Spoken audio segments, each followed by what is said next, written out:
ఆంధ్రప్రదేశ్ 2024-26 ప్రగతి నివేదిక అని ఒక 48 స్లైడ్స్ లో ప్రజెంటేషన్ చేశారు. ఈ గుంపు ప్రభుత్వం తమ సొంత ముఖ్యమంత్రి చేత సొంత లెక్కలతో సొంత పరిభాషలో సొంత నిబంధనలకు లోబడి ఇచ్చినటువంటి నివేదికను చూస్తుంటే ఇది ఒక రాజకీయ పత్రమా లేక ఒక రాష్ట్ర ప్రగతి నివేదిక? రాష్ట్రానికి సంబంధించిన గవర్నమెంట్ ఎంబ్లమ్ ని వాడుకుని వాళ్ళ సొంత లెక్కలు ఈ రిపోర్ట్ లో పెట్టారా? ప్రజలు మీకు పరిపాలించమని ఇచ్చినటువంటి కాలాన్నేమో ప్రగతి అని, వైఎస్ఆర్సీపీ పరిపాలించినటువంటి కాలాన్నేమో విధ్వంసం అని మీరు అభివర్ణించారు. మీదెందుకు ప్రగతి అన్నారు, వాళ్ళదెందుకు విధ్వంసం అన్నారు అని లిబరేషన్ కాంగ్రెస్ పార్టీ ప్రశ్నించదలుచుకోలేదు. కానీ రాష్ట్ర ప్రజలకు, రాష్ట్రంలో ఉన్నటువంటి సామాన్యులకు, పేదల కోసం మీరేం వరగబెట్టారు, మీరేం సాధించారు? మీరు ఇచ్చిన నివేదిక లెక్కలని చూస్తూ ఉంటే మీరే పరీక్ష రాసి మీరే మార్కులు వేసుకున్నట్టు ఉంది తప్ప నిజంగా ఒక స్వతంత్ర ప్రతిపత్తి కలిగినటువంటి సంస్థలతో కంట్రోల్ అండ్ ఆడిటర్ జనరల్ ద్వారా గానీ, ఆర్బీఐ ద్వారా గానీ, లేక నీతి ఆయోగ్ లెక్కల ద్వారా గానీ ఒక ఆథెంటికేషన్ ఆడిట్ అనేది లేకుండా మీ లెక్కలు మీరు ఒక రాజకీయ పత్రం లాగా ఉంది తప్ప ఇది స్వతంత్ర నివేదిక లాగా, ఒక ఆడిటెడ్ రిపోర్ట్ లాగా అయితే లేదు. మీరిచ్చిన రిపోర్టు, అందులో ఉన్నటువంటి లెక్కలు చూస్తూ ఉంటే మీరు ఆన్సర్ చేయని క్వశ్చన్స్ దానిలో చాలా ఉన్నాయి. ప్రజల పక్షాన లిబరేషన్ కాంగ్రెస్ పార్టీ కొన్ని ప్రశ్నలను సంధిస్తూ ఉన్నది. ఆర్థిక క్రమశిక్షణ భారాన్ని ఎవరు మోస్తున్నారు? ఏ వర్గాల సంక్షేమ హక్కులు ఆ వర్గాల జనాభా నిష్పత్తికి అనుగుణంగా అందుతున్నాయా? మీరు చెప్తున్నటువంటి పునర్జీవనం, అమరావతి, పోలవరం ఎవరి భూములను వాడుతున్నారు? ఆ భూములు ఇచ్చిన వారి ప్రయోజనాలు ఏ విధంగా కాపాడుతున్నారు? అప్పులు తెచ్చి మౌలిక సదుపాయాల కల్పన చేస్తున్నామని పెడుతున్నటువంటి పెట్టుబడులు నిజంగా ఎస్సీ, ఎస్టీ, ఓబీసీ, మైనారిటీ, ఓసీల్లోని పేద వర్గాలకు చేరుతున్నాయా? లేక మీకు నచ్చిన ప్రైవేట్ కాంట్రాక్టర్స్, కంపెనీలకు కాంట్రాక్టులు ఇచ్చి పర్సంటేజ్లు ముడుపులుగా తీసుకుంటూ కేవలం మీరిచ్చిన లెక్కల ఆధారంగా పెట్టుబడి వర్గాలకే అవి అందుతున్నాయా? లిబరేషన్ కాంగ్రెస్ పార్టీ రాజధాని నిర్మాణానికి వ్యతిరేకం కాదు. కానీ మీరు ఎంపిక చేసి నిర్మిస్తున్న రాజధానిలో సామాన్యులకు చోటుందా? మీరిచ్చిన ప్రగతి నివేదిక అనే రాజకీయ పత్రాన్ని క్షుణ్ణంగా పరిశీలిస్తే దానిలో 9 ప్రధాన అంశాలు కనిపిస్తూ ఉన్నాయి. దీనిలో తెలంగాణ రాష్ట్రంతో పోలిక, అప్పులు, జిఎస్డిపి, స్వయం సహాయక సంఘాలు, అమరావతి, పోలవరం, వృద్ధి ఇట్లాంటి అంశాలన్నీ కూడా మీరు మాట్లాడారు. తలసరి ఆదాయం గురించి మీరు మాట్లాడుతూ తెలంగాణతో పోల్చారు. భారతదేశంతో గానీ మిగిలినటువంటి దక్షిణాది రాష్ట్రాలతో గానీ వృద్ధి రేటుని మీరు పోల్చలేదు. పైగా రాష్ట్రం విడిపోయేసరికి 30,000గా ఉన్నటువంటి తేడా ఇప్పుడు అది 124,000కు పైగా అయింది. ఇది వృద్ధి రేటు పెరుగుంటే ఇది కూడా అంతరం తగ్గుండేది అనేటువంటి వాదన. వ్యక్తి యొక్క కొనుగోలు శక్తి పెరగకుండా కేవలం వృద్ధి రేటు పెరిగితే ఇది అడ్రస్ అవుద్ది అనే దానిలో ఏ రకంగా అది లాజికల్ అవుతుంది? ఇక అప్పుల గురించి చూస్తే మీ మొదటి కాలంలో 28% పైన ఉన్నది, తర్వాత 33 అయింది, ఇప్పుడు 36 అయింది. అంటే జిఎస్డిపితో చేస్తున్న అప్పుల రేషియోని పరిశీలించి చూసినప్పుడు సంవత్సరం పెరుగుతూనే ఉంది తప్ప ఎక్కడ కూడా దానిని ఆపడానికి గాని తగ్గించడానికి గాని మీరు ప్రయత్నం చేయలేదు. గత ప్రభుత్వం కూడా ప్రయత్నం చేయలేదు. మీ లెక్కలే మిమ్మల్ని సెల్ఫ్ గోల్లోకి నెట్టేస్తూ ఉన్నాయి. మీరు దీనికి ఇచ్చే సమాధానం ఏంటంటే గత ప్రభుత్వం చేసినటువంటి అప్పుల కోసం నేను ఇంకా కొత్త అప్పులు చేయాల్సి వస్తుంది అని చెప్తూ ఉన్నారు. అది ఏ విధంగా సమంజసం అవుతుంది? మీరు గత ప్రభుత్వం అప్పులు చేసిందని వాళ్ళ మీద నింద వేసేటప్పుడు మీరు అప్పులు చేయకుండా ఉండాలి కదా. మీరు దాన్ని మించి 33 ఉన్న దాన్ని ఇప్పుడు 36% పెంచి అప్పులు చేసి ఎక్కడైతే ముడుపులు ఎక్కువగా దొరుకుతాయో అక్కడ ఈ అప్పులన్నింటినీ కూడా పెట్టుబడిగా పెట్టి పనులు చేస్తున్నారనేటువంటిది జనంలో జరుగుతున్నటువంటి చర్చ. తెచ్చిన డబ్బంతా కూడా అమరావతిలోనే పోస్తున్నారు తప్ప రాష్ట్ర వ్యాప్తంగా అభివృద్ధి కోసం ఈ అప్పులు పెట్టుబడిగా పెట్టడం లేదనేటువంటిది ఇంకొక వాదన. ఉద్యోగులకు ఇచ్చేటువంటి జీతం చాలా భారం అయిపోయింది. రాష్ట్రానికి వచ్చేటువంటి సొంత ఆదాయాల్లో గత ప్రభుత్వంలో 123% ఉన్నదాన్ని ఇప్పుడు మేము 95%కి తగ్గించాం. 30,000 పైన ఉద్యోగాలు ఇచ్చినా కూడా ఆ ప్రభుత్వం డిస్ప్రపోర్షనేట్ రిక్రూట్మెంట్స్ చేసింది, అందువల్ల భారం పెరిగిపోయింది అని ఒక కథనాన్ని మీరు ప్రకటించారు. బట్ వాస్తవం ఏంటి? 2022 జనవరి 1వ తేదీ నుంచి రిటైర్మెంట్ ఏజ్ 60 ఉన్నదాన్ని 62కి పెంచారు. దానివల్ల రిటైర్మెంట్స్ లేవు, జీతాల భారాలు పెరిగాయి. 2024 తర్వాత రిటైర్మెంట్స్ వచ్చాయి, జీతాల భారం తగ్గింది. అందువల్ల 123 ఉన్నది 95కి తగ్గింది తప్ప మీ ఆర్థిక క్రమశిక్షణ వల్ల తగ్గినట్టు ఎక్కడ కూడా కనిపించడం లేదు. ఇదొక అంశం అయితే మీరు ఇలాంటి నెరేటివ్ ని ప్రజల్లోకి తీసుకుని వెళ్ళి మీరు ఏం చెప్పదలుచుకున్నారు అంటే రాష్ట్రానికి వచ్చే రాబడి అంతా కూడా ఉద్యోగస్తులు మింగేస్తున్నారు, వాళ్ళ జీతాలు పే చేయడానికే డబ్బంతా సరిపోవడం లేదు అని ప్రజల మధ్య ఉద్యోగుల మధ్య ఒక అంతరాన్ని సృష్టించడానికి, ఉద్యోగుల మీద రాష్ట్ర ప్రజల్లో ఒక వ్యతిరేకతను సృష్టించడానికి ఈ రకమైనటువంటి నెరేటివ్స్ మీరు ఈ గుంపు ప్రభుత్వం ప్రకటిస్తూ ఉన్నదా? మరొక వైపు లక్షల కొలది ప్రభుత్వ ఉద్యోగాలు ఖాళీగా ఉన్నా మీరు క్యాలెండర్లు ఇస్తాం, ఉద్యోగాలు ఇస్తాం, యువతకు భవిత కల్పిస్తామని చెప్పారు. కానీ ఆంధ్ర రాష్ట్రంలో నిరుద్యోగ యువకులకి లోకేష్ ఇస్తున్నామే పెద్ద ఎత్తున జాబ్ క్యాలెండర్ ఇచ్చే బాధ్యత మేము తీసుకుంటాం. మీరు నోటిఫికేషన్స్ ఇస్తున్నది లేదు, ఉద్యోగాల రిక్రూట్మెంట్ చేస్తున్నది కూడా లేదు. కేవలం ఒక డిఎస్సి చూపించి అదేదో చాలా గొప్పగా చేసినట్టుగా మీరు ప్రకటిస్తున్నారు. తర్వాత అంశం ఏంటంటే 1.49 లక్షల కోట్లు మేము సంక్షేమానికి ఇచ్చామని చెప్తున్నారు. గత ప్రభుత్వం మేము 2.5 లక్షల కోట్లు డిబిటీ ద్వారా సంక్షేమంలో ప్రజలకు ఇచ్చామని వారు చెప్పారు. అసలు సంక్షేమం అనేది ఏమైనా పెరిగిందా లేకపోతే తగ్గిందా? లబ్ధిదారులు పెరిగారా లేకపోతే తగ్గారా?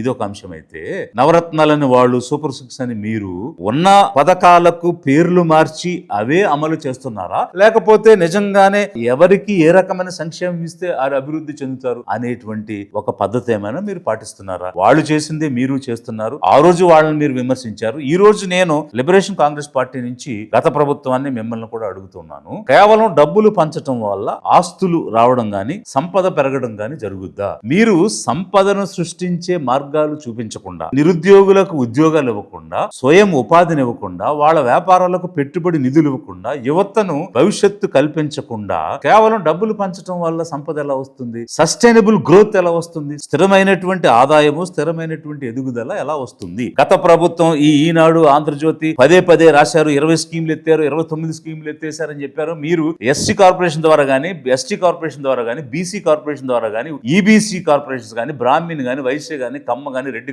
ఏ కార్పొరేషన్ ద్వారా అయినా మీరు ₹1 సబ్సిడీ ఈ 2 సంవత్సరాల్లో ఇచ్చున్నారా? గత ప్రభుత్వం ఎత్తేసింది, మరి మీరు కూడా ఎత్తేసారు. కేవలం అప్లికేషన్స్ కోసం నోటిఫికేషన్స్ ఇస్తున్నారు తప్ప ₹1 సబ్సిడీ ఇచ్చి ఒక్క స్వయం ఉపాధి పథకాన్ని గానీ, ఒక వ్యాపారాన్ని గానీ, ఒక స్టార్ట్అప్ కంపెనీని గానీ ఇంతవరకు మీరు పెట్టలేదు. కానీ 1,50,000 కోట్లు ఇచ్చాము డిబిటీ ద్వారా అని మాత్రం గొప్పలు చెప్పుకుంటున్నారు. దీని వల్ల స్థిరమైన ఆదాయంతో ఉపాధి ఏ నిరుద్యోగికి వచ్చింది, ఏ కుటుంబానికి వచ్చింది? తర్వాత మీరు దేని గురించి మాట్లాడుతున్నారంటే స్వయం సహాయక సంఘాల గురించి. 97% బ్యాంకు రుణాలు తీసుకుంటున్నారని, 0.67% 67% ఎన్పిఎల్ ఉన్నాయని, దేశంలోనే మొదటి స్థానంలో ఉన్నామని చెప్తున్నారు. 21-22 స్లైడ్స్ లో పీపీపీ గురించి మాట్లాడుతూ ఒక ఆథెంటిక్ డేటాని బేస్ చేసుకుని పిఐబి ఇన్ఫర్మేషన్ అని చెప్పారు కదా. మరి ఈ ఇన్ఫర్మేషన్ ఒక ఆథెంటిక్ డేటా నాబార్డ్ నుంచి కానీ, ఆర్బీఐ నుంచి కానీ, నీతి ఆయోగ్ నుంచి కానీ మీరు ఈ డేటాతో కొరాబరేట్ చేసి ఏమి చెప్పలేదు. సో ఇది సరైనటువంటి డేటా అని ఏ విధంగా నమ్మాలి? రెండవది, ఈ స్వయం సహాయక సంఘాలు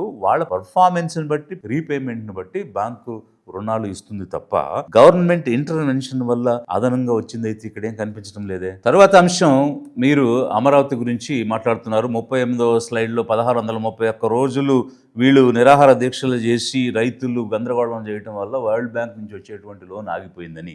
అంటే ప్రజాస్వామ్యంలో పబ్లిక్ డిసెంట్, శాంతియుత ప్రదర్శనని ఒక అడ్డంకిలాగా మీరు ప్రజాస్వామ్యాన్ని అపహాస్యం చేసే విధంగా మాట్లాడటం ఒకటైతే, 39 స్లైడ్లో మీరు 780 ఎకరాలు పైనే విద్యా సంస్థలకు ఇచ్చామని చెప్తున్నారు. అందులో కనీసం 18 ప్రైవేట్ సెక్టర్లో ఉన్నాయి, 7 హెల్త్ సెక్టర్లో ఇచ్చినటువంటి వాటిల్లో ఒక్కటే ప్రభుత్వ రంగంలో ఉంది, మిగిలినన్ని కూడా ప్రైవేట్ రంగంలో ఉన్నాయి. అదేవిధంగా 40 ఎకరాల పైనే హాస్పిటాలిటీ సెక్టర్లో హోటల్స్ కి ఇచ్చామని చెప్తున్నారు, అవన్నీ కూడా ప్రైవేట్ గా ఉన్నాయి. అంటే ప్రజల దగ్గర నుంచి తీసుకున్న భూములు మొదటి దఫా 34,000 ఎకరాలు, అలాగే ఇప్పుడు ఇంకో 50,000 ఎకరాలు, మధ్యలో ఉన్న ప్రభుత్వ భూమి అంతా కలిపితే 1,00,000 ఎకరాల భూములు తీసుకుని మీరు ప్రైవేటు వ్యవస్థలకి, ప్రైవేటు కంపెనీలకు, ప్రైవేటు సంస్థలకి దీన్ని దారాదత్తం చేయడానికి పూనుకున్నారు అనిపిస్తుంది తప్ప కనీసం సోషల్ ఇన్ఫ్రాస్ట్రక్చర్, అంగన్వాడీస్ గానీ, స్కూల్స్ గానీ, హాస్పిటల్స్ గానీ, ప్లే గ్రౌండ్స్ గానీ ఇవన్నీ కూడా ప్రభుత్వం కదా నిర్మించాలి, ప్రభుత్వం కదా చేపట్టాలి. ప్రభుత్వం చేయాల్సినటువంటి పనులు కూడా మానేసి ప్రైవేట్ సెక్టార్ కి ఇచ్చేస్తూ ఇది సెల్ఫ్ సస్టైనబుల్ ప్రాజెక్ట్ అని జనం ఇచ్చిన భూముల్ని అమ్ముతూ మీరు ఒక నెరేటివ్ డెవలప్ చేసి చెప్తున్నారు. ప్రభుత్వం చేయాల్సినటువంటి బాధ్యతల నుంచి మీరు తప్పుకుంటున్నట్టు కాదా? ఇప్పటికీ భూములు ఇచ్చినటువంటి రైతులకు ఇంతవరకు న్యాయం జరగలేదు, మళ్ళీ కొత్తగా 50,000 కావాలని బలవంతంగా భూములు ఎందుకు తీసుకుంటున్నారు? తదుపరి అంశం మీరు మాట్లాడినటువంటిది పోలవరం. వారం పోలవరం అని, సోమవారం పోలవరం అని రకరకాల స్లోగన్స్, బ్రాండింగ్స్ చేసి రాష్ట్రంలో ఉన్న వాళ్ళందరినీ పిలిపించి బస్సులు ఎక్కించి చూసి రండి అని పంపించారు. తీరా చూసి చూస్తే ఆ 5 సంవత్సరాల్లో నిర్మాణం కాలేదు, ఆ తర్వాత వైఎస్ఆర్సీపీ వచ్చి నిర్మించలేదు అని మీరు వైఎస్ఆర్సీపీ ఈ గుంపు ప్రభుత్వాలని ఒకరినొకరు బ్లేమ్ చేసుకుంటూ ఒక బ్లేమ్ గేమ్ గా దీన్ని వాడుకోవటమే జరిగింది తప్ప % తొందర ఎందుకన్నా wait. We will complete this project by 2021 December. We are committed to it. Project నిర్మాణం అన్నటువంటిది నిజాయితీగా ఇంతవరకు పూర్తి కాలేదు. మళ్ళీ మీరు 2027 అనేటువంటి ఇంకో కొత్త డేట్ చెప్తున్నారు. 2027 పోలవరాన్ని పూర్తి చేసి అయితే ఇక్కడ ఎంతసేపు లక్షల కోట్ల నిధులు తెచ్చి ఆ డ్యామ్ నిర్మాణం చేసే కాంట్రాక్టర్లకి డబ్బు దారబోయటం అన్న దాని మీదే మీరు శ్రద్ధ చూపిస్తున్నారు తప్ప మీరు చూపించినటువంటి స్లైడ్ లోనే R&R రీసెటిల్మెంట్ గాని రీహాబిలిటేషన్ గాని ముఖ్యంగా అక్కడ నిర్వాసితులు అవుతున్నటువంటి ట్రైబల్ షెడ్యూల్డ్ ట్రైబ్స్ కి సంబంధించి ఇవ్వాల్సినటువంటి R&R 19 నుంచి 23% పెరిగిందని మీ స్లైడ్ లో చూపించారు. ఇప్పుడు ఈ 2 సంవత్సరాల్లో దాని మీద ఎలాంటి ప్రగతి మీరు చూపించడం లేదు. అంటే ఇది సామాజిక న్యాయం అంటారా? ఎవరి భూములైతే తీసుకుని ఎవరినైతే నిర్వాసితులను చేసి అక్కడ మీరు డ్యామ్ గడుతూ ఆ డ్యామ్ కోసం లక్షల కోట్లు ప్రైవేట్ కంపెనీలకు కాంట్రాక్టులు ఇస్తూ దాని వెనక ముడుపులు తీసుకుంటున్నారు అనేటువంటి అపవాదులు ఎదుర్కొంటూ పేద జనానికి మాత్రం మీరు న్యాయం చేయకుండా ఈ ప్రాజెక్టు నిర్మిస్తున్నామని చెప్తున్నారు. ఆంధ్రుల జీవనాడి పోలవరం అని మేము కలలు గన్నామని అర్ధరాత్రి కలొచ్చిందని చెప్పి ఇంతవరకు దీని నిర్మాణమే పూర్తి చేయలేదంటే తెలుగుదేశం గుంపు ప్రభుత్వానికి గాని వైఎస్ఆర్సీపీ ప్రభుత్వానికి గాని ఏ విధమైన చిత్తశుద్ధి ఉందన్నది ప్రజలు అర్థం చేసుకోవాలి. తర్వాత మీరు మాట్లాడినట్టు మరొక అంశం పీపీపీ పద్ధతిలో చేపడుతున్నటువంటి ప్రాజెక్ట్స్, దానికి సంబంధించినటువంటి ఉద్యోగ కల్పన. 23 లక్షల కోట్ల పెట్టుబడులని 20 లక్షల ఉద్యోగాలను మొదలు చెప్పారు. ఇప్పుడు మీరు ఇస్తున్న లెక్క ప్రకారమే 11 లక్షల కోట్ల పెట్టుబడులని 10 లక్షల ఉద్యోగాలని చెప్తున్నారు. దానికి PIB information, ministry of finance information ని జత చేర్చారు. ఓకే, అయితే అసలు ప్రభుత్వం నుంచి ఈ ప్రైవేట్ కంపెనీలకు వెళుతున్నది ఎంత, దానివల్ల ప్రభుత్వానికి గాని ప్రజలకు గాని చేరేటువంటి లబ్ధి ఎంత, ఇలాంటి అంశాలు ఏవి చెప్పడం లేదు. ఆ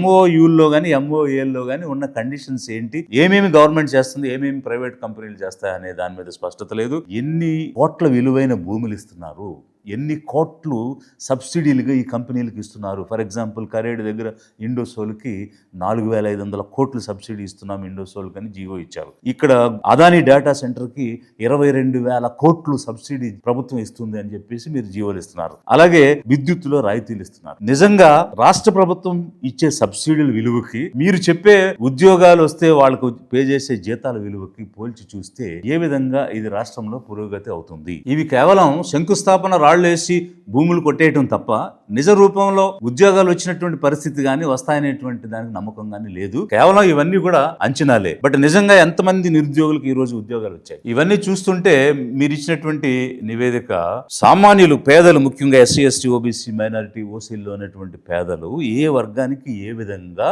ఈ ప్రభుత్వం ఈ చేసినటువంటి పనుల వల్ల మేలు జరిగింది, వారిలో వృద్ధి కనిపించింది, సంపద పెరిగింది అనేటువంటి లెక్కలు ఏమీ లేవు. మీరు చెప్పేటువంటి లెక్కలకి ఒక ఆథెంటికేషన్ లేదు. ఒక రిజర్వ్ బ్యాంక్ ఆఫ్ ఇండియా నుంచి కానీ, నీతి ఆయోగ్ నుంచి కానీ, కంట్రోల్ ఆడిటర్ జనరల్ రిపోర్ట్స్ కానీ ఎక్కడా కూడా ఎలాంటి ఉటంకించడం కానీ కంపేర్ చేయడం కానీ లేదు. లిబరేషన్ కాంగ్రెస్ పార్టీ ప్రజల పక్షాన ఈ గుంపు ప్రభుత్వాన్ని ప్రశ్నిస్తూ ఉన్నది, డిమాండ్ చేస్తూ ఉన్నది. మీరు ప్రగతి నివేదికలు ఇవ్వద్దు అని మేము చెప్పడం లేదు. మీరు ఒక పార్టీని ఇంకో పార్టీని విమర్శించుకుంటూ మీరిచ్చే నివేదిక మీకు అనుకూలంగా, వైసీపీ ఇచ్చే నివేదిక వాళ్ళకు అనుకూలంగా, మేము గొప్ప అంటే మేము గొప్ప అని మాటలు చెప్పుకోవడం కాదు, రియాలిటీలో ఏం చేశారు? ఇప్పుడున్నటువంటి ప్రభుత్వాన్ని ప్రశ్నిస్తూ ఉంటే మాకు లేబుల్స్ వేయడానికి ప్రయత్నం చేస్తారు కొంతమంది. ఏమిటి, ఈ పార్టీ వైపు ఉన్నారు, ఆ పార్టీ వైపు ఉన్నారు, ఇట్లా రకరకాలుగా లేబుల్స్ వేయడానికి ప్రయత్నం చేస్తూ ఉన్నారు. మేము స్పష్టంగా ప్రశ్నిస్తూ ఉన్నాము, మీరు వైసీపీకి భిన్నంగా ఏం చేశారు? వైసీపీ మీకు భిన్నంగా ఏం చేసింది? మీరు మాట్లాడిన మాటలే, మీరు పాడిన పాటలే వాళ్ళు పాడారు, మీరు పాడుతున్నారు.